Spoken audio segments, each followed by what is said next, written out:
মুষলধারায় বৃষ্টি হচ্ছে। কাদা পানি রাস্তায় মাড়িয়ে অসংখ্য গাড়ি ছুটে চলছে তাদের নিজস্ব গন্তব্য। কিছু পথযাত্রীর মাথার ছাতা ধরে ব্যস্ত রাস্তার ধার ঘেঁষে যাচ্ছে। ছাতা শুধু তাদের মাথাটুকু বৃষ্টির পানি থেকে বাঁচাতে পারছিল। এছাড়া সম্পূর্ণ শরীর বৃষ্টির ছাটে ভিজে একাকার। তবুও তাদের ঘরে আটকে রাখা যায়নি।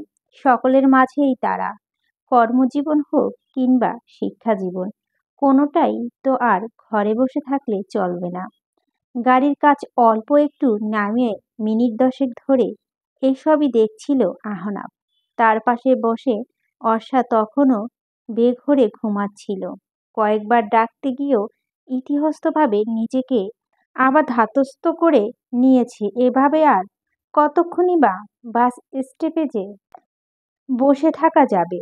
বাড়ির ঠিকানাও তো তার জানা নেই। জানলে না হয় বাড়িতে পৌঁছে দেওয়া যেত। কোনো রকম দিক দিশা খুঁজে না পেয়ে সিদ্ধান্ত নিল সে ডাকবে অর্ষাকে। কেশে গলা পরিষ্কার করে প্রথমে মৃদু স্বরে ডাকল, শুনছেন? অর্ষার কোনো সাড়া শব্দ নেই। বার দুয়েক এভাবেই মৃদু স্বরে ডেকে বুঝতে পারল তার কণ্ঠস্বর থেকে বৃষ্টির শব্দই বেশি। এবার সে বেশ জোরেই ডাকল, মিস অর্ষা, শুনছেন? হকচকিয়ে ওঠে অর্ষা। ঘুম সম্পূর্ণ হয়নি বলে চোখ দুটো লাল হয়ে আছে। কয়েক সেকেন্ড লাগে তার নিজেকে ধাতস্থ করতে। প্রথমে ঘুম ভেঙে নিজেকে গাড়িতে দেখে এবং আহনাবের পাশে দেখে যার পড়ায় অবাক হয়েছিল। আপাতত নিজেকে সামনে নিয়ে সবটা মনে পড়ায়। তড়িঘড়ি করে সে বলে, চলে এসেছি অনেকক্ষণ আগে। তো আপনি আমায় ডাকবেন না? আহনাব চুপ করে রইল। বৃষ্টির মধ্যে অর্ষা বের হওয়ার জন্য গাড়ি দরজা খুলছিল। পিছু ফিরে আহনাবের দিকে তাকিয়ে বলল, থ্যাংক ইউ। আপনি বৃষ্টির মধ্যে যাবেন কি করে? আমার কাছে ছাতা আছে। কোথায়? অর্ষা ছাতাটি দেখাতে গিয়ে দেখল ফাইল আর ব্যাগ ছাড়া তৃতীয় কোনো বস্তু তার কাছে নেই। ওদিকে প্রশ্নবিদ্ধ দৃষ্টিতে তাকিয়ে রয়েছে আহনাব। অর্ষা আমতা আমতা করে বলল, মনে হয় হারিয়ে ফেলেছি। অর্ষার বোকা বোকা চাউনি থেকে দৃষ্টি সরিয়ে নিল আহনাব। সোজা হয়ে বসে গাড়ি স্টিয়ারিং এর হাত রেখে বলল, বাড়ির ঠিকানা বলুন। বাড়ির ঠিকানা চেয়েছি, বৃষ্টিতে ভিজে যাওয়ার প্রয়োজন নেই। অর্ষা দ্বিমত করল না, বাড়ির ঠিকানা বলে দিল। বাড়িতে পৌঁছাতে বেশি সময় লাগেনি। অর্ষা ফের গাড়ি থেকে নামার পূর্বে আহনাবকে ধন্যবাদ জানালো এবং এবারও আহনাবের ধন্যবাদের প্রত্যুত্তর করেনি। এক দৌড়ে বাড়ির ভিতরে চলে এসেছে অর্ষা। রুহুল তখন বারান্দায় বসে ফোনে গেম খেলছিল। অর্ষাকে এমন অবস্থা দেখে হতবিহ্বল হয়ে তাকিয়ে থাকে। রুহুলকে এড়িয়ে চলে যাওয়ার সময় হাত টেনে ধরে অর্ষার অস্থিরতার সঙ্গে বলতে শুরু করে, তোর গায়ে রক্ত কেন? কি হয়েছে তোর? অর্ষা কিয়ৎক্ষণ রুহুলের অস্থির চোখ দুটোর দিকে তাকিয়ে থাকে। পুরনো স্নেহ ভালোবাসার খোঁজ প্রচেষ্টা। রুহুল আগের তুলনায় আরো অস্থির হয়ে বলে, কিরে, কথা বলছিস না কেন? তোর কি হয়েছে? রুহুলের অস্থিরতা বলা কথাগুলো সেলিনা বেগম, ওমর রহমান আর মুনও শুনতে পায়। ওরাও বারান্দায় এসে অর্ষাকে এমন অবস্থা দেখে চমকে ওঠে। বেদিব্যস্ত হয়ে উঠে জানার জন্য যে কি হয়েছে। অর্ষা সবাইকে থামিয়ে দিয়ে বলল, আমার কিছু হয়নি, এক ফ্রেন্ড অ্যাক্সিডেন্ট হয়েছিল, ওকে হাসপাতালে নেওয়ার সময় রক্ত লেগেছে। রুহুলের কথা বিশ্বাস করল না ঠিক। সেলিনা বেগমের দিকে তাকিয়ে বলল, মা, তুমি ওকে ঘরে নিয়ে দেখো তো কোথায় কেটেছে নাকি। রুহুল অবশ্যই ইতিমধ্যেই অর্ষার হাত ভালো করে চেক করেছে। অর্ষা সবাইকে শান্ত হতে বলে, সত্যি আমার কিছু হয়নি। কিছু হলে কি আমি এমন স্বাভাবিক থাকতে পারতাম? ওমর রহমান কিছুক্ষণ চুপ করে থেকে বললে, আচ্ছা, পরে সব শুনছি, এখন যা গিয়ে ফ্রেশ হয়ে নে। মনকে নিয়ে ঘরে এলো অর্ষা। হিজাব আর ওড়না পিন খোলার সময় মন পিঠের কাছে গিয়ে কামিজ সরাচ্ছিল। অর্ষা এক লাফে সরে গিয়ে বলে, এই অসভ্য মেয়ে, কি করছিস? মন আবার এগিয়ে গিয়ে বলল, হ্যাঁ, চেক করতে দে। সত্যি নাকি মিথ্যা বলছিস দেখতে হবে তো। মিথ্যা বলার কোনো প্রশ্নই আসে না, বলে মনকে সরিয়ে দিল। মন ভুরু কুঁচকে তাকিয়ে আছে, বিছানার ওপর বসে বলল, এরকম লাফালাফি করিস কেন? আমি তো, তোর যা আছে আমারও তাই আছে, তাহলে এত লজ্জা পাওয়ার কি আছে? তুই আগের মতোই বেশরম আছিস, আর তুই আগের মতোই লজ্জাবতী আছিস। তোর হাজবেন্ড যে কিভাবে তোর লজ্জা ভাঙবে আমি ভেবে পাই না। তোকে এত বেহুদা ভাবনা কে ভাবতে বলেছে বলতো? কেউ না। বান্ধবী হিসাবে আমারও তো একটা দায়িত্ব আছে।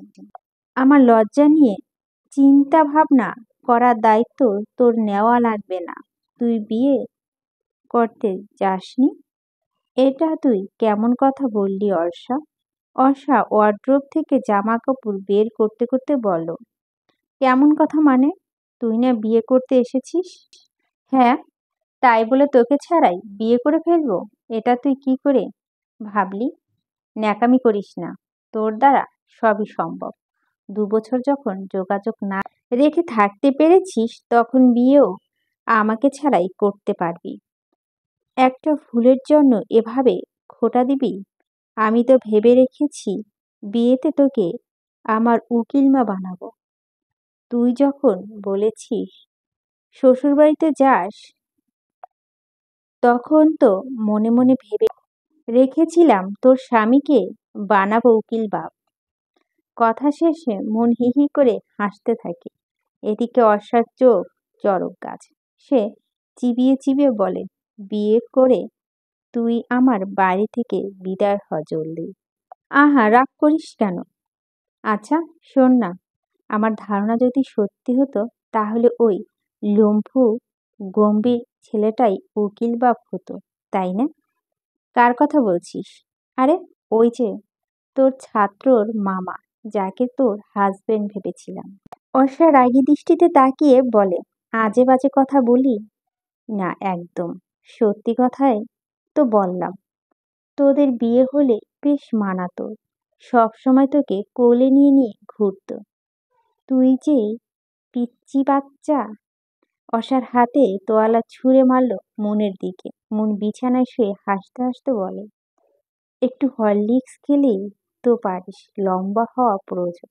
আমি শর্ট তো কি, 5 ফুটও তো মনে হয় না।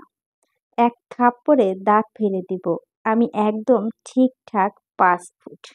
ও, তাও তো শর্টই। সে তোর থেকে কত লম্বা। সে লম্বা হোক নয়তো তাল গাছ হোক, তাতে আমার কি রে? তুই তার সঙ্গে আমায় কেন গুলাচ্ছিস? রাগ করছিস কেন? এমনি এমনি বললাম। অর্ষা আর কথা না বাড়িয়ে মনের থেকে তোয়ালে নিয়ে গোসল করতে চলে যায়। মন মুখ টিপে হাসে। বিকেল 4টা 23 মিনিট। আহনাব কিচেন থেকে কফি বানিয়ে নিজের রুমের দিকে যাচ্ছিল। কলিং বেলের শব্দ শুনে সে দাঁড়িয়ে পড়ে। রেনু নেই আশেপাশে, তাই সে নিজেই যায় দরজা খুলতে। আহনাবকে দেখে মৃদু হাসলো অর্ষা। যাওয়ার জায়গা দিয়ে সরে দাঁড়ালো আহনাব। রাফি ওর রুমেই আছে। ভিতরে ঢুকতে ঢুকতে প্রশ্ন করলো অর্ষা, হ্যাঁ, আজ না আসলেও পারতেন। অর্ষা ঘুরে দাঁড়িয়ে প্রশ্নবিদ্ধ দৃষ্টিতে তাকিয়ে বলল, কেন? আপনার ফ্রেন্ড হাসপাতালে, আপনার ওখানে যাওয়া উচিত ছিল। রাফিকে পড়িয়ে ওখানেই যাব। না আসলেও অসুবিধা ছিল না। আপনি চাইলে এখনই চলে যেতে পারেন। এসেছি যখন পড়িয়েই যাই। রাফি ঘুমাচ্ছে। অর্ষা অসহায়ের মতো কিছুক্ষণ তাকিয়ে থেকে বলে, তাহলে কি চলে যাব? আহনাফ হাসতে গিয়ে হাসল না, বলো, সেটাই ভালো হবে। ঠিক আছে, বলে অর্ষা চলে আসে। বাড়ি থেকে বেরিয়ে একটু সামনে গিয়ে একটা রিকশা নেয়। অর্ষা চলে যাওয়ার পরই মুচকি হাসে আহনাফ। অর্ষা যখন হাসপাতালে পৌঁছায় আহিল তখন ঘুমিয়েছিল। বাকিরা ছড়িয়ে ছিটে এক এক জায়গায় বসে আছে। দিদার একা একাই লুডু খেলছে ফোনে। আশিক ফোনে চ্যাটিং করছে। লামিয়া, রেশমি আর জুই গল্প করছিল। অর্ষাকে দেখতে পেয়ে সকলে মনোযোগ ওর দিকেই আসে। খেলা বন্ধ করে দিদার বলে, তোমাকে দুবার ফোন দিয়েছিলাম। অর্ষা কাঁচুমাচু হয়ে বলল, বাড়ি থেকে ফ্রেশ হয়ে একটু শুতেই ঘুম চলে এসেছিল, তাই খেয়াল করিনি। ফোনে ব্যালেন্সও ছিল না। পরে যে ব্যাক করব। দিদার হেসে বলল, ইটস ওকে, বসো। অর্ষা গিয়ে রেশমির পাশে বসলো। লামিয়া একটা বাটি এগিয়ে দিয়ে বলল, খাও। কি আছে? খিচুড়ি আর বেগুন ভাজা। অর্ষার চোখ বড় বড় করে তাকিয়ে বলল, এগুলো কে এনেছে? রেশমি বলল, লামিয়া। ওর বাসা হাসপাতাল থেকে কাছেই। ওর মাকে ফোন করে বলে দিয়েছিল খিচুড়ি রান্না করতে। রান্নার শেষে নিয়ে এসেছে। অর্ষা প্রশংসিতভাবে হেসে বলল, দারুণ তো। লামিয়া অর্ষাকে তাড়া দিয়ে বলল, তুমি তাড়াতাড়ি খেয়ে নাও, নয়তো একেবারে ঠান্ডা হয়ে যাবে। তোমরা খাবে না? তোমার আসতে দেরি হচ্ছিল বিদায় আমরা খেয়ে ফেলেছি। সরি, বলল জুই। হর্ষা হেসে বলল, ধুর, এজন্য সরি বলতে হবে নাকি? খেয়ে ভালোই করেছো। এখন আবার সবাই আমরা একসাথে খাবো। লামিয়া হাত দুটো উঁচু করে আত্মসমর্পণ করার ভঙ্গি করে বলল, ওরে বাবা, মাপ চাই, আমি পারবো না। পেটে একটুও জায়গা নেই। আমিও তো বাসা থেকে খেয়ে এসেছি, আমারও পেট ভরা। আমার সাথে না খেলে আমিও খাবো না। অগত্য সকলের খাওয়ার জন্য রাজি হতে হয়। আশিক শর্ত জুড়ে দিয়ে বলে, আমি খাবো, তবে শর্ত আছে। আমার খাইয়ে দিতে হবে। অ্যাকচুয়ালি একটা গুরুত্বপূর্ণ কাজে আমি ব্যস্ত আছি। খেতে গেলে মুসিবত হয়ে যাবে। জুই ফোড়ন কেটে বলল, কি এমন রাজকার্য করছো শুনি? তুমি বুঝবে না, লিটল গার্ল। দিদার হেসে বলে, গার্লফ্রেন্ডের মানবিমান ভাঙা। আশি চোখ দুটো বড় বড় করে বলে, তুমি আমার মেসেজ পড়েছো? পড়তে চাইনি, আমার কোলের ওপর শুয়েছিলে একটু আগে, তখনই দেখলাম মেয়ের আইডি থেকে উড়াদোড়া অ্যাংরির মুজি পাঠাচ্ছে কেউ। হে হে, ঠিকই ধরেছ, আমার গার্লফ্রেন্ড। জুই বিস্ময়ে বলল, তোমার মতো ফানি টাইপ ছেলের সাথে রিলেশন করে কোন মেয়ে? আশিক বর্ষা আর দিদারের দিকে তাকিয়ে বলে, এটা প্রশংসা ছিল নাকি অপমান? তোমার মানে আছে? আশিক মুখ টিপে হেসে বলল, রেশমি। ও মাই গড, এত বড় অপমান! তোমরা জানো আমার কয়টা গার্লফ্রেন্ড? লামিয়া প্রশ্ন করল, কয়টা? শোনে তাহলে, দুই আইডিতে দুইটা গার্লফ্রেন্ড, হোয়াটসঅ্যাপে একটা, ইনস্টাগ্রামে একটা, ইমোতে একটা, ভাইবারে একটা, আপাতত এই 6টা। সবার মাথা ঘুরে যাওয়ার উপক্রম। দিদার অবাক বিস্ময় বলে, এতগুলোকে হ্যান্ডেল করিস কেমনে ভাই?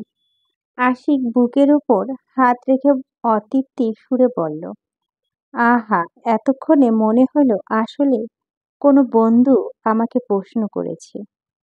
সবাই তুমি তুমি বললে কি মানায়? বন্ধুদের মুখে তুই ডাকটি বেস্ট। ভাই, তুমি আমায় তুই ডাক শুরু করেছ, যখন তখন ভুলেও আর তুমি ডেকো না। এরপর মেয়েদের দিকে তাকিয়ে বলো, ডিয়ার গার্লস, তোমরাও এখন থেকে তুই বলে ডাকবে। মেয়েদের মুখে তুমি ডাক শুনলে আমার আবার গার্লফ্রেন্ড গার্লফ্রেন্ড ফিল আসে। বান্ধবীদের গার্লফ্রেন্ড ভেবে আবার গণধোলাই খেতে চাই না। জুই ভেংসি কেটে বলে, আমাদের গার্লফ্রেন্ড ভাবতে গেলে গণধোলাই মাস্ট বি খেতে হবে।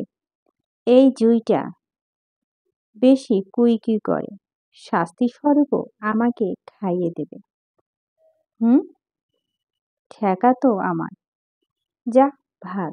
আশিক অর্ষার দিকে তাকিয়ে বলল, কিছু বলবা? দেখো কেমন ব্যবহার করে। হুম, বলবো তো। যদি নিজেও আমাদের তুই বলে ডাকো। আশিক জিভে কামড় বসিয়ে বলল, আমি তুমি বলছিলাম। ওকে, এখন থেকে তুই। ঠিক এখন থেকে বন্ধুত্ব এক নতুন সূচনা ঘটার মাধ্যমে সকলের সম্বোধন তুমি থেকে তুইতে চলে আসে। খাওয়ার ফাঁকে অর্ষা জানতে চায়, আহিলের বাসা খবর দিয়েছিস? লামিয়া কথাটা কারেকশন করে দিয়ে বলো, দিয়েছি সবে। অর্ষা হেসে বলল, হ্যাঁ, খবর দিয়েছিস? আশিক বলল, আহিলের কাছে ফোন নাম্বার চেয়েছিলাম বাড়ির কারো। বলল যে আঙ্কেল আন্টি নাকি ওর বড় বোনের বাসায় গিয়েছে। ওর বোন প্রেগনেন্ট, এজন্য এখন ওর এই অবস্থা শুনে টেনশন করবে। অর্ষা একটুখানি চুপ করে থেকে বলল, তাও তো ঠিক কথা। রেশমি বলল, সমস্যা নেই, আঙ্কেল আন্টি অবর্তমানে না হয় আমরা বন্ধুরাই মিলে আহিলকে সুস্থ করে তুলব। কি বলিস সবাই? সবাই মৃদু স্বরে বলল, অবশ্যই। ডাক্তার কবে রিলিজ করবে বলছে কিছু? জানতে চাইল অর্ষা। আশিক বলল, আগামীকাল সন্ধ্যায়। এখন যেহেতু ওর বাসায় কেউ নেই, তাই আমি ঠিক করেছি আহিলকে আমার বাসায় নিয়ে যাব, তাহলে আমিও ওর দেখাশোনা করতে পারবো। দিদার মন ক্ষুণ্ণ হয়ে বলল, আমি আরো ভাবলাম আমি নিয়ে যাব। আশিক ওর পিঠে চাপড় বলে, মন খারাপ করিস কেন? তুই আমার বাসায় চলে আয়। প্রতিদিন তিনজনে মিলে ব্যাপক আড্ডা হবে। মাঝখানে থেকে আমরা ঢেউটি মেকি দীর্ঘশ্বাস নিয়ে বলল লামি। ও এই অভিনয় সবাই জোরে হাসতে গিয়ে সাবধান হয়ে যায় আহিলের দিকে তাকিয়ে। তারপর আবার নিজেদের মধ্যে ফিসফাস করে কথা বলতে থাকে। কথার মাঝে আবার হুটহাট করে নিঃশ্বাস হাতে মুখ ঢেকে হেসে ওঠে। মৃদু হাসার শব্দ আহিলের কানেও আসে। তার ঘুম ভেঙেছে অনেকক্ষণ, তবুও সে চোখ বন্ধ করে রেখেছে।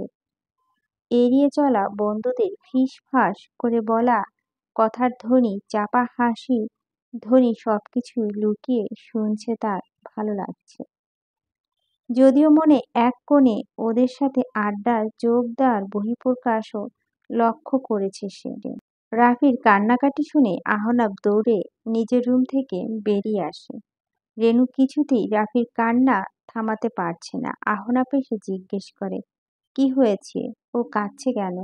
রেনু চোখ মুখ অন্ধকার করে বলে, ম্যাডাম আসেনি তাই। ম্যাডাম মানে ওর টিচারের কথা বলছো?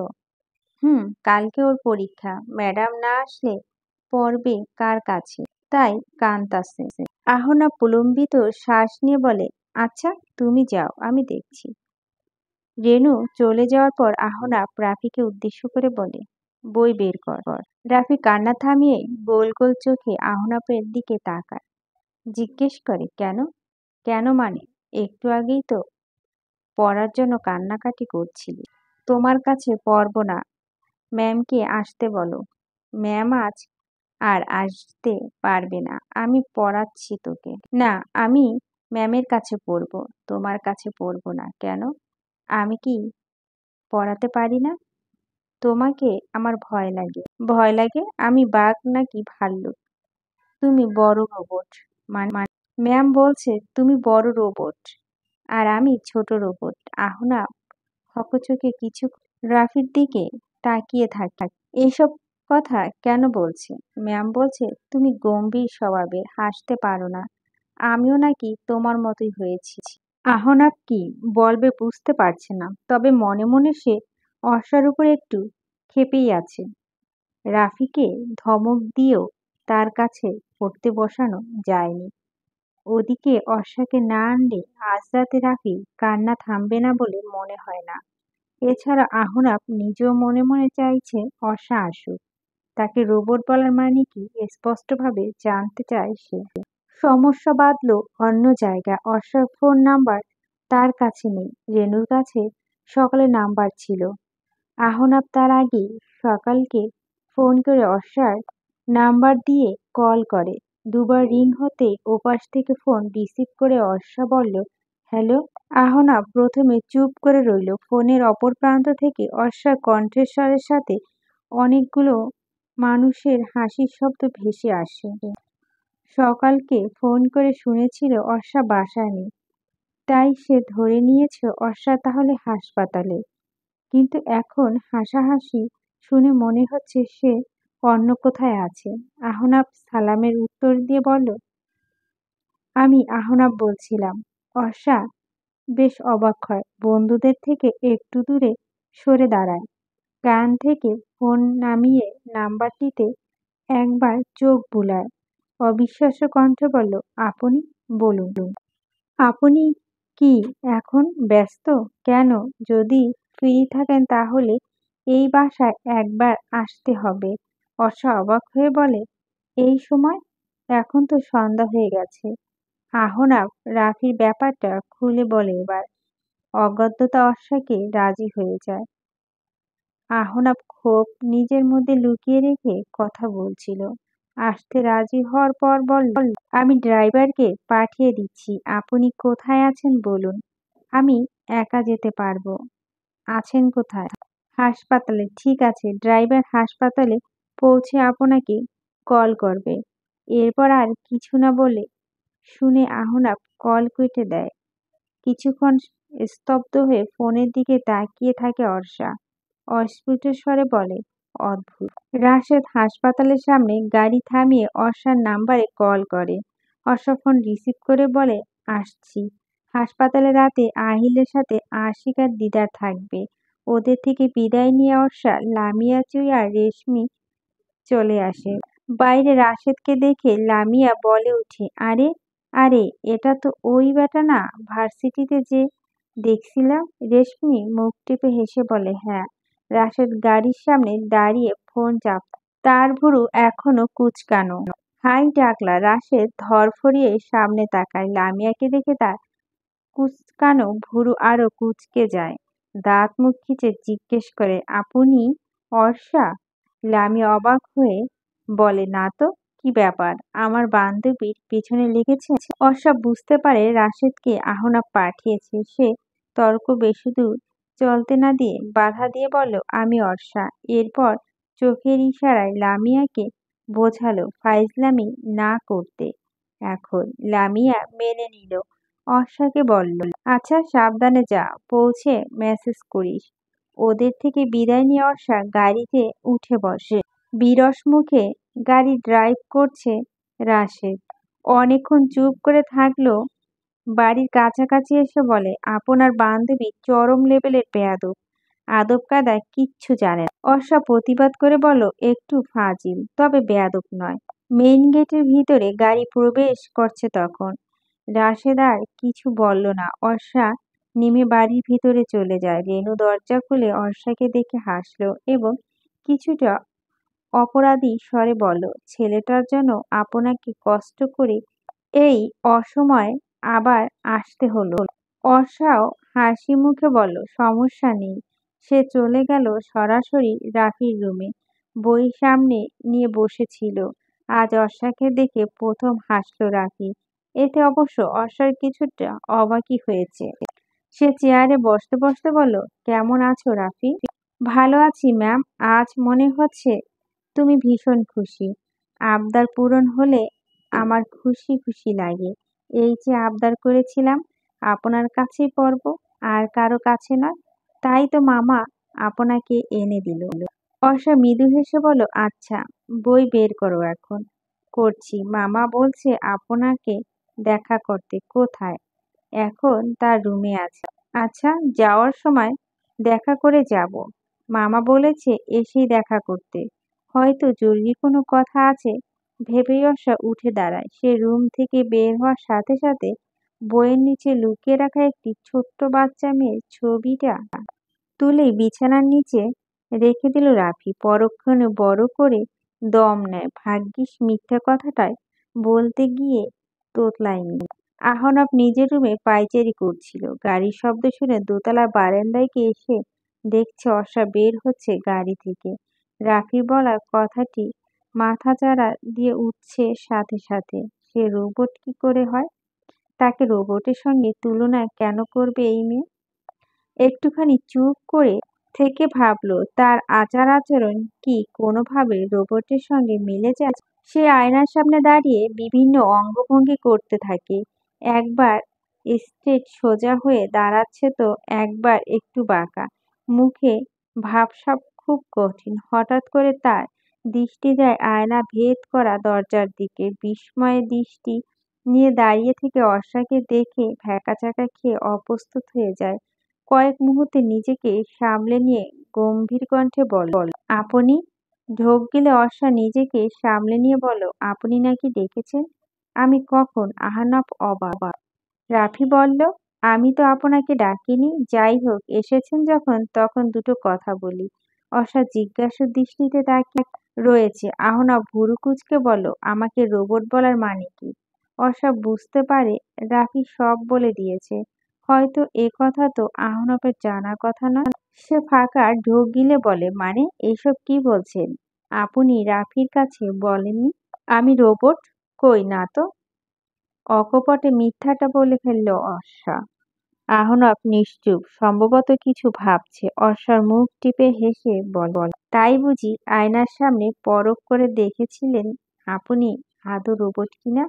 আহনাফ কিছু বলতে যাবে তখনই বিদ্যুৎ বিচ্ছিন্ন হয়।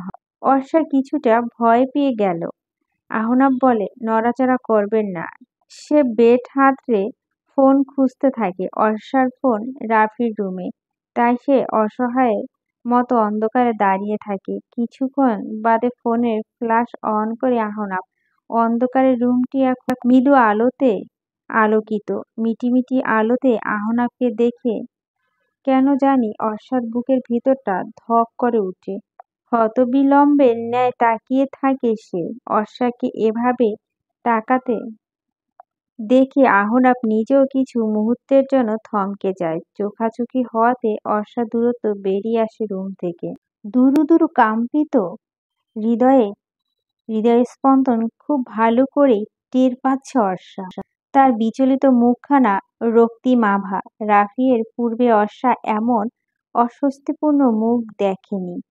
তার ভয় লাগছে। মামা বকেছে নাকি আবার ম্যামকে? তাহলে তো ম্যামও এখন থেকে তাকে বকবে। আর জীবনও সে লুকিয়ে লুকিয়ে টুম্পার ছবি দেখতে যাবে না। ঢের হয়েছে মিথ্যা বলার শাস্তি। বোধ হয় এবার তাকে পেতেই হবে। তার ছোট্ট মন কত শত কিছু না ভেবেই চলছে। সে ভয়ে ভয়ে অর্ষার দৃষ্টি আকর্ষণ করতে অর্ষার হাতে আলতো স্পর্শ করে বলে, মামা কি আপনাকে বকেছে ম্যাম? সম্বিত ফিরে পায় অর্ষা।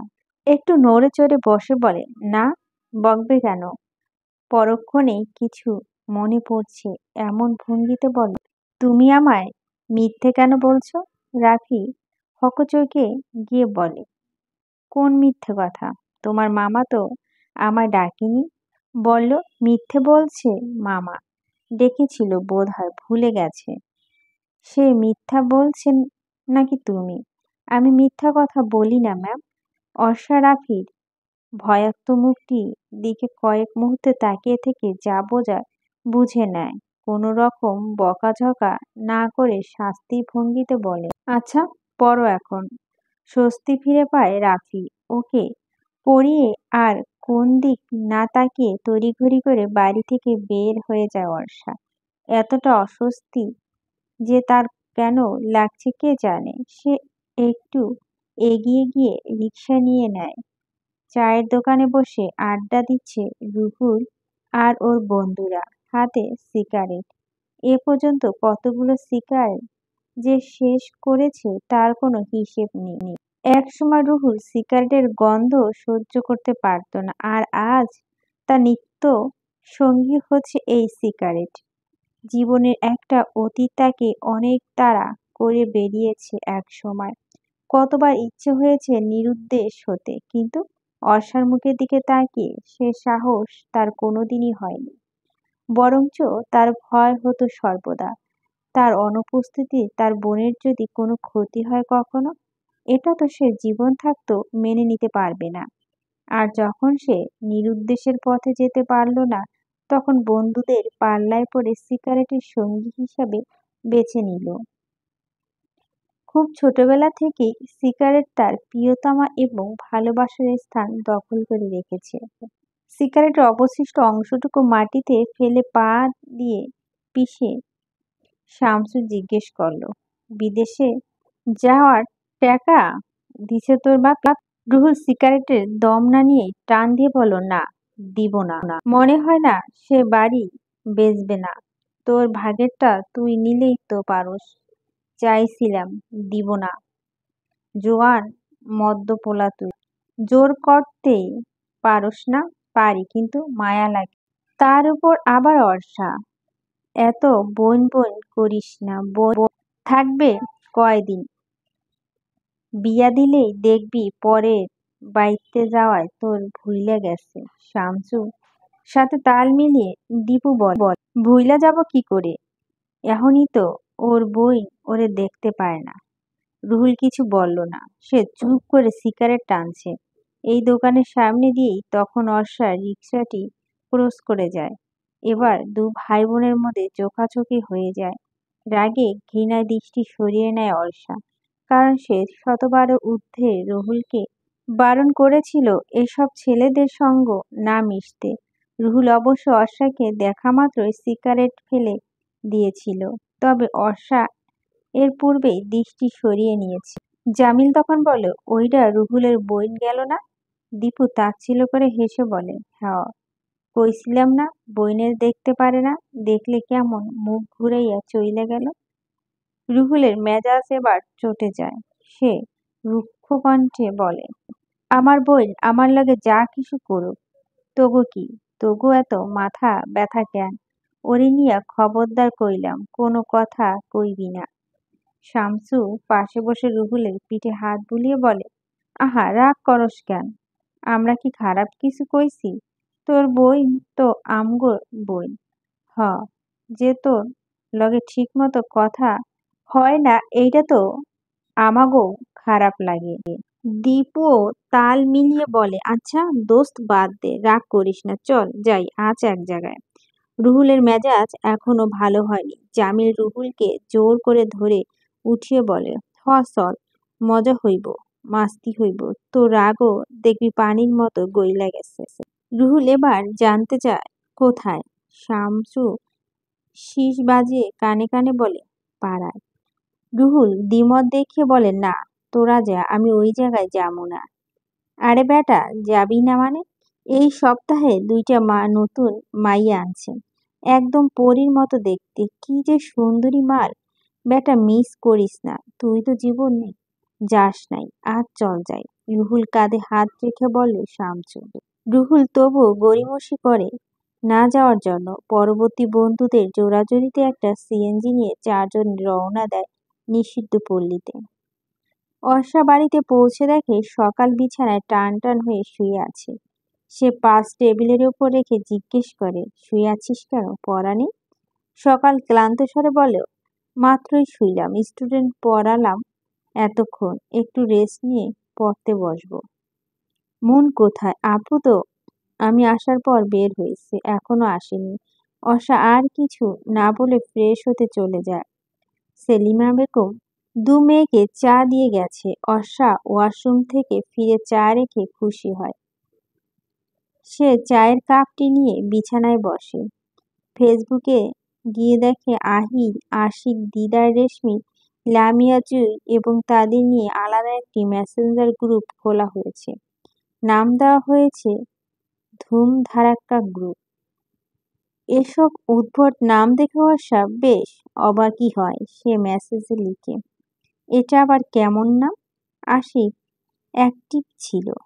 সে রিপ্লে করে, তোমরা চলে যাওয়ার পর দিদারের সাথে আমার ফাইট হয়েছে, দুজনই দুজনকে ধুম ধারাক্কা মেরেছি।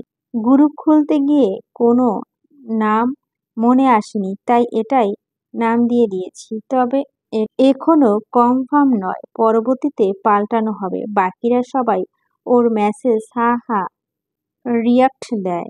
আহিলের বর্তমান কন্ডিশন জানতে চাইলেও আশিক এবং দিদার জানায় আগের চেয়ে ভালো। আগামীকাল ওদের ক্লাস ছিল। যেহেতু আহিল যেতে পারে না, তাই ওরাও কেউ যাবে না বলে সিদ্ধান্ত নেয়। এমনকি আহিল মোটামুটি সুস্থ হয়ে ভার্সিটিতে না যাওয়া অবধি কেউ যাবে না। আহিল অনেক বোঝানো ওদের, কাউকে এই সিদ্ধান্ত থেকে সরানো যায়নি, তাই তাদের দেখা হতো আশিকের বাসায়। প্রতিদিন অবশ্য যাওয়া হতো না, বেশিরভাগ সময় ভিডিও কলে কথা হতো। 3 দিন কাটিয়ে ভাবি আগামীকাল বৃহস্পতিবার, তাই বাকিরা বলে একদম শনিবার থেকেই আবার ক্লাসে যাবে। মুন আর আদিপ গত পরশু বিয়ে করেছে, তাই ওদের নতুন ফ্ল্যাট দেখানোর জন্য অর্ষার সকালকে নিয়ে এসেছে। চা নাস্তা এনে সেন্টার টেবিলের উপর রাখলো মুন। ওর পরনে গাঢ় খয়েরি রঙের সুতির শাড়ি, ব্লাউজও খয়েরি রঙের, চুলগুলো হাত খোপা করা, দেখতে একদম নতুন বউদের মতো লাগছে। নাকে নাকফুল পরার দরুন মুনের সৌন্দর্য আরো বেড়ে গেছে। মুন সকালকে বলল, নাও চা মিষ্টি খাও। সকাল একটা মিষ্টি তুলে খাওয়া শুরু করে। অর্ষা চায়ের কাপ তুলে নিল। মুন হাসি মুখে অর্ষাকে জিজ্ঞেস করে, আমাদের নতুন সংসার কেমন লাগছে? অর্ষাও মুচকি হেসে বলল, ভালো। মুনের হাসি হাসি মুখটা অন্ধকার ছেয়ে যায়। দুঃখী দুঃখী গলায় বলে, আমার অনেক দায়িত্ব পড়ে আছে বুঝলি। কি দায়িত্ব? জানতে চাইল অর্ষা। বাবা মাকে না জানিয়ে বিয়ে করলাম। মাকে অবশ্যই সকালে ফোন করেছিলাম, রাগ করেনি, তবে কেঁদেছে খুব। আব্বু তো প্রচুর রেগে আছে। এর মধ্যে তুই এখনো আমার উপর রেগে আছিস জানি, শুধুমাত্র আবিদের অনুরোধেই যে তুই এই বাসায় এসেছিস আজ সেটাও আমি জানি। অন্যদিকে আবিদের বাবা মা আমাদের বিয়েটা মেনে নেয়নি, ভীষণ রেগে আছে। এখন তোদের প্রত্যেকের রাগ ভাঙাতে গিয়ে আমাকে তাড়াতাড়ি বাচ্চা নিতে হবে। শেষের কথাটা শুনে অর্ষার মুখ দিয়ে চা বেরিয়ে যায়। সকাল তড়িঘড়ি করে অর্ষার মাথায় পিঠে হাত বুলিয়ে দেয়। কোনো রকম নিজেকে সামলে নিল অর্ষা। মন তখনও দুঃখী দুঃখী মুখ করে বসে আছে। জামা থেকে চা ঝাড়তে ঝাড়তে অর্ষা বলে, আল্লাহ দোহাই লাগে, তোর রাগ ভাঙানো এমন উদ্ভট চিন্তার জন্য আমাদের দায়ী করিস না। মন হেসে ফেলে। ফ্রিজ থেকে একটা বিস্কুট নিয়ে খেতে খেতে বলে, আচ্ছা বাদ দে এখন এই টপিক। তুই আমার বিয়েতে লম্বু ভাইটাকে আনলি না কেন? অর্ষা ভ্রু কুঁচকে তাকিয়ে থাকে। বুঝতে পারে যে মন আহনাফের কথা বলছে, অথচ মন তো জানেই না কতগুলো দিন ধরে অর্ষা আহনাফের থেকে পালিয়ে পালিয়ে বেড়াচ্ছে। আবার বিষয়টা এমনও নয় যে আহনাফ তার সাথে কথা বলার জন্য মরে যাচ্ছিল, বরং সে তার মতোই নির্বাক থাকতো। কখনো কখনো দেখা হয় যেত, এ পর্যন্তই। অর্ষা তখন মাথা নত করে ব্যস্ত ভঙ্গিতে পাশ কাটিয়ে চলে যেত। সে মনের ওপর রাগ দেখিয়ে বলল, আশ্চর্য, সে কেন আসবে তোর বিয়েতে? কেন আসবে মানে? আসা উচিত ছিল। উকিল বাপ তো আর বানাতাম না সত্যি সত্যি, অন্তত সাক্ষী হিসাবে তো থাকতে পারতো। কেননা তোর অবিবাহিত হাজবেন্ড বলে কথা। কথা শেষ করে মুখ টিপে হাসল মন। অর্ষা দাঁত মুখ খিচে বলে, তোর কথাবার্তা শুনে মেজাজ চটে যায়। না সে আবার কেউ হয়, আর না তোর কেউ হয়, সুতরাং তোর বিয়েতে সে আসবে এটা কল্পনার বাইরে। সকাল অসহায়ের মতো করে বলে, তোমার কি বলছো? কার কথা বলছো? আমি তো কিছুই বুঝতে পারছি না। মন চোখ দুটো বড় বড় করে বলল, সে কি এখনো নিজের অবিবাহিত দুলাভাইয়ের কথা জানো না? অর্ষা চোখ পাকিয়ে তীব্র স্বরে বলল, মন ধমক শুনে মোটেও দমে গেল না। সে রসিয়ে রসিয়ে সেই দিনের ঘটনা সকালকে বলল। মনের সঙ্গে সঙ্গে এবার সকালও হাসিতে যোগ দেয়। অর্ষা ওদের থামিয়ে বলে, থামবি তোরা? বেশি বেশি হচ্ছে এবার। কি বলছিস? আমার তো মনে হয় কম কম বলল মন। শোন, তোর এত নাচানাচি করা লাগবে না। রাফির পরীক্ষা শেষ, এই মাসে গেলে আমি আর ওকে পড়াতে যাব না। কেন? আমার কথা রাগ করে, আহারে বেচারা অবিবাহিত দুলাভাই, তাহলে কি হবে? অর্ষার আগে কুশন ছুঁড়ে মারে মনের দিকে। মন আর সকাল ওর রাগ দেখে হেসে ফেলে। রাতে আবিদ বাইরে থেকে বাড়িতে ফিরতে চারজন একসাথে ডিনার করে। একটুখানি রেস্ট নিয়ে অর্ষা সকলকে নিয়ে বাড়িতে ফিরে আসে। ফ্রেশ হয়ে ঘুমানোর প্রস্তুতি নেবে তখন সেলিনা বেগম এসে বলে, গেল, ওমর রহমান ডাকছে। গায়ে ওড়না জড়িয়ে অর্ষা বাবা মায়ের রুমে যায়। রুহুলের রুমের দিকে তাকিয়ে দেখে দরজার বাইরে থেকে ছিটকিনি দেওয়া। আজকাল প্রায় রাতেই রুহুল বাড়িতে ফিরে না। আমাকে ডেকেছো বাবা? রুমে গিয়ে জিজ্ঞেস করে অর্ষা। ওমর রহমান আধশোয়া হয়ে শুয়ে বই পড়ছিলেন। অর্ষাকে দেখে বইটা বন্ধ করে বসে বলে, হ্যাঁ মা, বস। অর্ষা বাবার শিয়রে বসে। সেলিনা বেগম চেয়ারে বসে হাত পাখা সেলাই করছেন। ওমর রহমান বললেন, মুনের বাড়ি কেমন দেখলি? ভালো, ওর হাজবেন্ডও বেশ ভালো। একা একা মেয়েটা বিয়ে করলো। ওর বাবা আমায় ফোন করেছিল, বলল আমি যেন দেখে শুনে রাখি। অর্ষা অবাক হয়ে বলল, তাই? কিন্তু আঙ্কেল তো মুনের সাথে কথা বলে না, ফোনও রিসিভ করে না। ওমর রহমান মৃদু হেসে বলল, বাবা মা এমনই হয় রে মা। ওপর ওপর যতই রাগ দেখাক না কেন, ভিতরটা ঠিকই সন্তানের জন্য পুড়ে, কিন্তু বুঝতে দেয় না। অর্ষার বাবা কথায় সম্মতিপূর্বক হাসল। তিনি বললেন, আমরা যেতে পারিনি বলে মুন কিছু বলেছে? রাগ করেছে খুব। সামনের শুক্রবার যেতে হবে বলেছে। হয়তো এসে তুলে নিয়ে যাবে। তিনি হাসলেন। জিজ্ঞেস করলেন, তোর ভার্সিটি বন্ধুর কি খবর? কেমন আছে এখন? ভালো আছে বাবা। শনিবার থেকে আমরা আবার ক্লাসে যাব। তিনি এবার একটু ইতস্তত করে বলেন, চাকরি নিলে পড়বি কিভাবে রে মা? তখন তো ক্লাস করা সম্ভব হবে না। ওদের থেকে নোটস নিয়ে পড়ব। তুমি এত ভেবো না তো। তোর শরিকের কথা মনে আছে? তোমার বন্ধুর কথা বলছো? আগে যে আসতো আমাদের বাসায়? হ্যাঁ, আজ বিকেলে চায়ের দোকানে দেখা হয়েছিল। কথায় কথায় তোর কথা জিজ্ঞেস করলাম। বিয়ে দিয়েছি কিনা? বললাম যে এখন চাকরি করবি। বিয়ে করবি না? তখন বলে ওর ছেলে চাকরি করে, ওদের কোম্পানিতে নাকি লোক নিচ্ছে। তুই যদি চাকরি নিস তাহলে কাল যেতে বলেছে। সমস্যা নেই, যাব। যত তাড়াতাড়ি চাকরিটা হয়ে ততই ভালো। কিন্তু যোগাযোগ করব কিভাবে? তিনি তার ফোন নাম্বার থেকে একটা নাম্বার বের করে দিয়ে বললেন, এই যে, এটা ওর ছেলের নাম্বার। বর্ষা নাম্বারটি নিয়ে নিজের রুমে চলে যায়। ফোন করে অফিসের ঠিকানা জেনে নেয়। কাগজপত্রগুলো গুছিয়ে রাখে।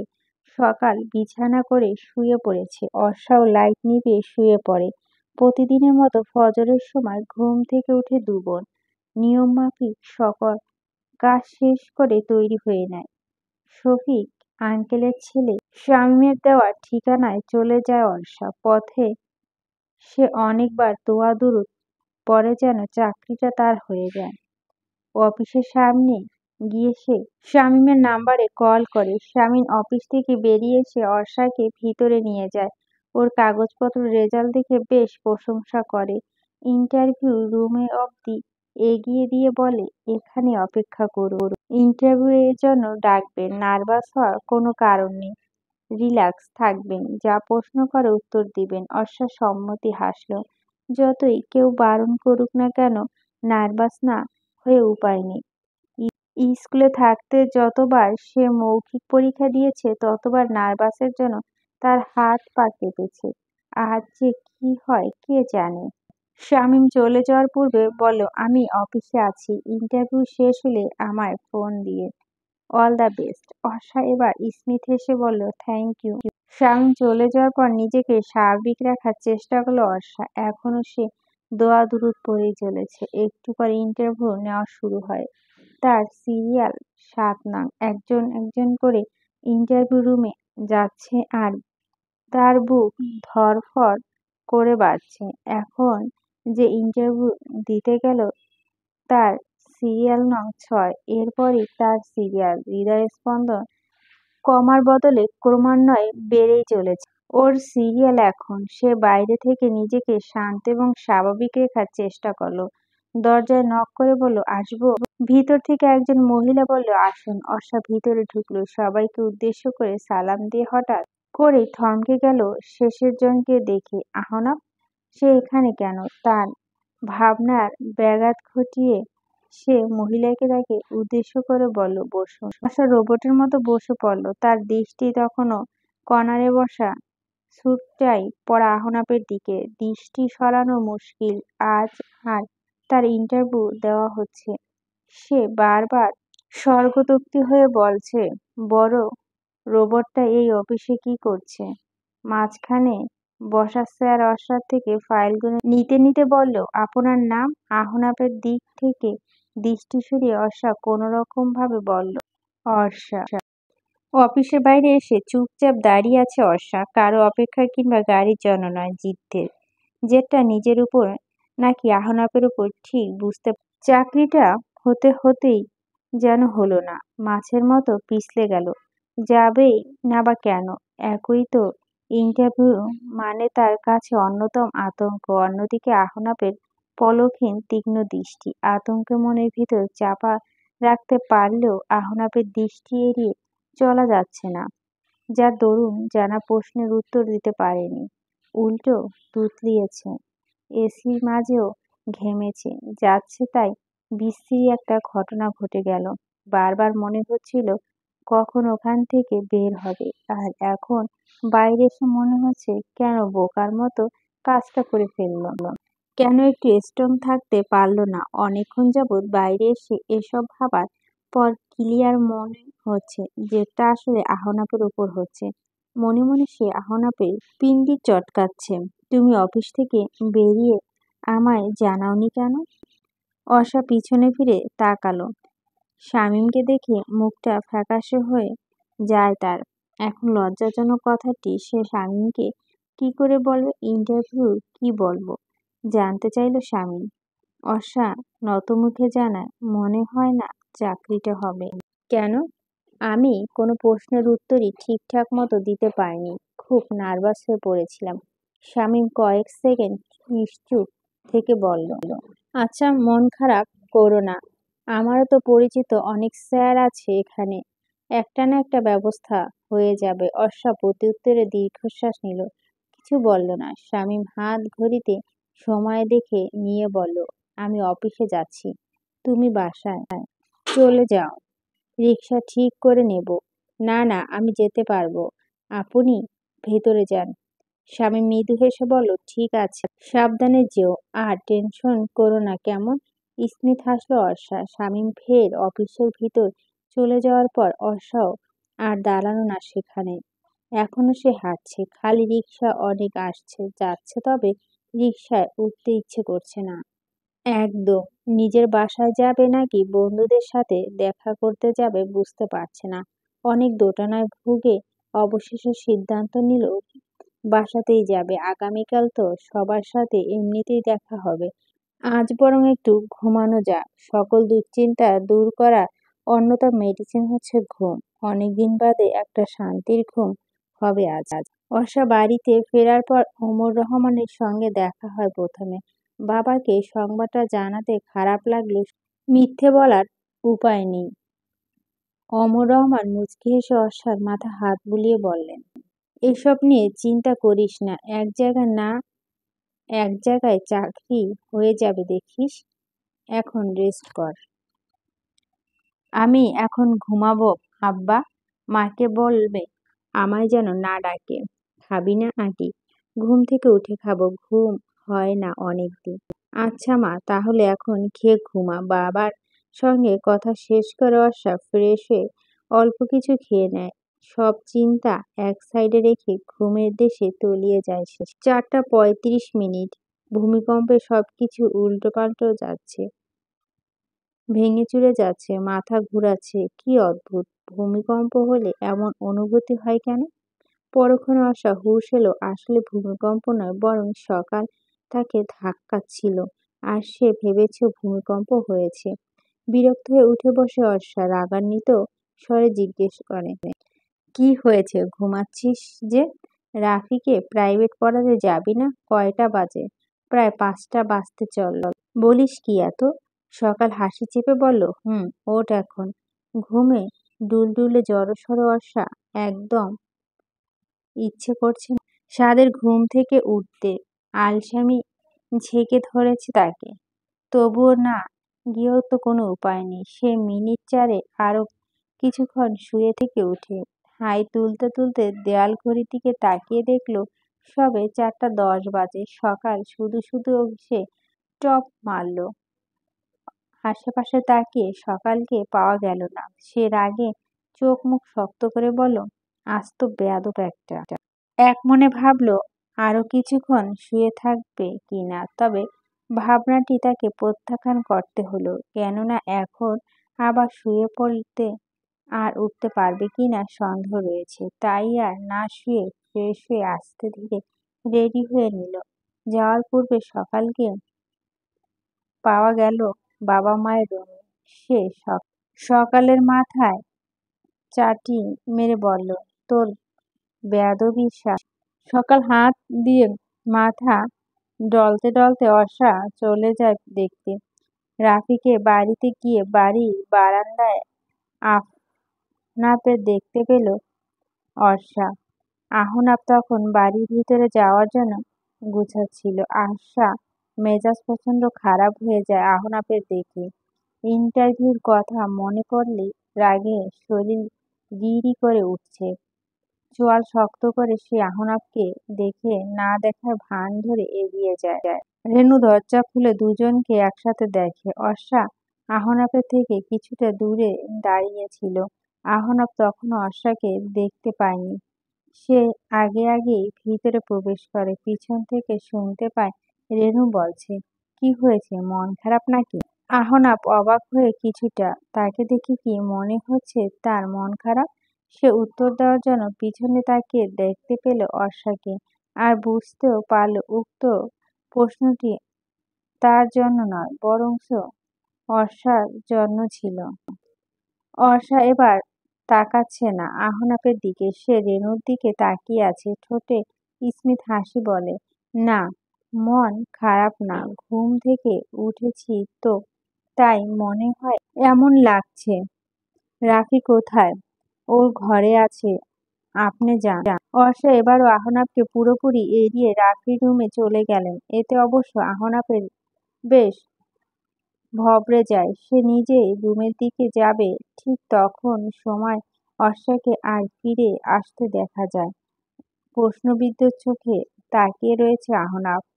অর্ষার মুখোমুখি দাঁড়িয়ে কাট কাট গলায় বলল, আপনার সাথে আমার কিছু কথা আছে। আহনাফ শান্ত স্বরে বলল, বলুন।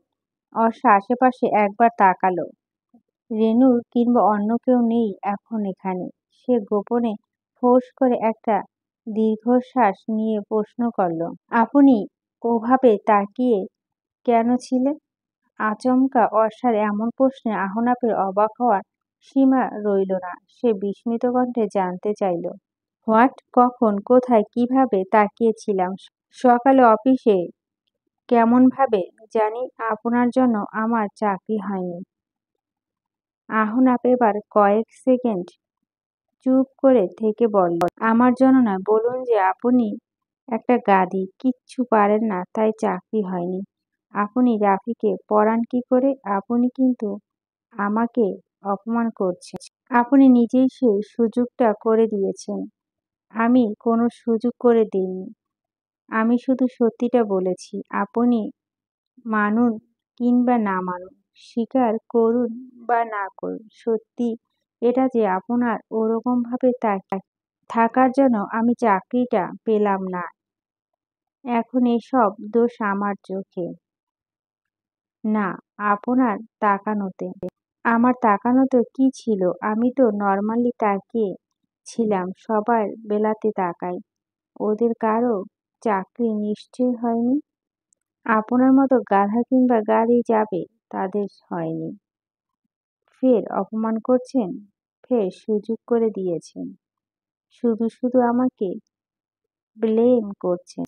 আমি বলছি তো, আপনার অন্যরকম ভাবে তাকানোর জন্য আমি কোনো প্রশ্নের উত্তর দিতে পারিনি। কেন? আমার চোখ দৃষ্টি কি আপনাকে উত্তর দিতে বারণ করেছিল? সম্ভবত। সম্ভব মানে? সম্ভব কি? সম্ভব বারণ করছিলাম। তাই কি করে শুনুন? এত কিছু আমি জানি না, কিন্তু আপনার উচিত আমাকে সরি বলার। কোন সুখে? সুখে নয়, দুঃখে। আপনার জন্য আমার চাকরি হয়নি। এজন্য আমার প্রতি আপনার দুঃখবোধ হওয়া উচিত। ঠিক এই কারণে আপনি এখন আমাকে সরি বলবেন। অসম্ভব। কখনোই না। আশ্চর্য! কেন বলবেন না? কারণ আমার কোনো ভুল নেই। আর হ্যাঁ, তাও যদি আপনার কথাগুলো মেনে নেয়, তাহলে আপনার ভাষ্যমতে সরি আমার বলা উচিত নয়। তবে কার বলা উচিত?